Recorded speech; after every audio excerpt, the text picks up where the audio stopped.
Dapat meron kayong ganito mga par. Lalong lalo na kapag adult ka na.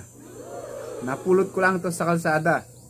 Pero naisip kong mapapakinabangan pa. Basta't putulan lang dito at tapos gaspangan lang sa labi.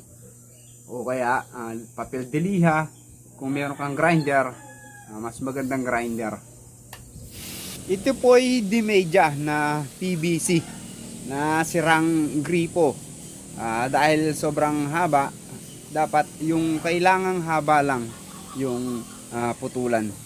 At pagkatapos kasi kailangan magaspang yung labi nito mga par, para mainam kung ito'y ginagamit mo na parang kukulang na matalim.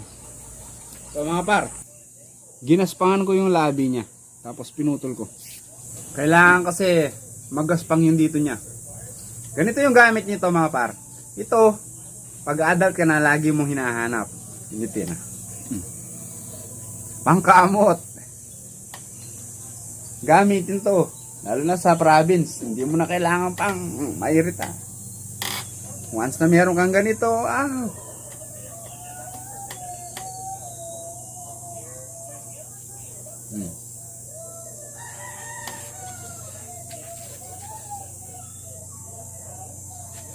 pang adult talaga ito.